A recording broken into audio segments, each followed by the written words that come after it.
Hello friends, welcome to Nivas plus interiors. ఈ వీడియోలో మనం రీసెంట్గా కంప్లీట్ చేసినటువంటి యూపీవీసీ ఇంటీరియర్ గురించి తెలుసుకున్నామండి. ఈ ప్రాజెక్ట్ వచ్చేసి లింగంపల్లిలో కంప్లీట్ చేసాము. సో ఇక్కడ పూజా గది వచ్చేసి కంప్లీట్గా అల్యూమినియం ప్రొఫైల్ డోర్స్ అనేది ఇచ్చామండి. సో ఈ క్లయింట్ వచ్చేసి మనల్ని ఇన్స్టాగ్రామ్ లో చూసి అప్రోచ్ అయ్యాడు. మనం బెస్ట్ కొటేషన్ అనేది ఇచ్చాము. సో ఇక్కడ ఏంటంటే మాస్టర్ బెడ్రూమ్ లో మనము పిస్తా గ్రీన్ అనేది యూజ్ చేసామండి. ఇది కంప్లీట్ గా UPVC material with PVC laminate. So look wise కూడా చాలా బాగుంటుంది. సో ఆర్చ్ ఏంటంటే కంప్లీట్ గా క్లయింట్ సెలెక్ట్ చేసిన విధంగా ఆర్చ్ కూడా డిజైన్ చేసామండి. ఇది వచ్చేసి childrens bedroom. So childrens bedroom లో కూడా మనం ఏంటంటే మంచి కలర్స్ అనేది సెలెక్ట్ చేసుకున్నారు క్లయింట్. సో మనం మాక్సిమం ఏంటంటే అన్ని బెడ్రూమ్ లో రోజ్ గోల్డ్ హ్యాండిల్స్ అనేది యూజ్ చేసాము. లుక్ వైజ్ కూడా చాలా బాగుంది.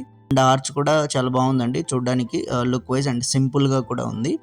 అండ్ ఇంకోటి ఏంటంటే ఇక్కడ డైనింగ్ దగ్గర ఫ్లోటెడ్ క్రాకరీ యూనిట్ ఇచ్చాము ఫ్లోటెడ్ గ్లాసెస్తో. ఇది కూడా చాలా బాగా వచ్చిందండి. అండ్ ఇది వచ్చేసి గెస్ట్ బెడ్రూమ్ అండి. గెస్ట్ బెడ్రూమ్లో కూడా మనకి ఏంటంటే కంప్లీట్గా సో 2 కలర్స్ అనేవి సెలెక్ట్ చేసుకున్నారు, టాప్ ఒక కలర్ అండ్ బాటమ్ ఒక కలర్. సో ఇదేంటంటే UPVC termite proof and water proof and fire resistant అండి. మీరు కూడా యూపీవీసీ ఇంటీరియర్ చేయించుకోవాలనుకుంటే స్క్రీన్ మీద కనిపించే నెంబర్కు వెంటనే కాల్ చేయండి.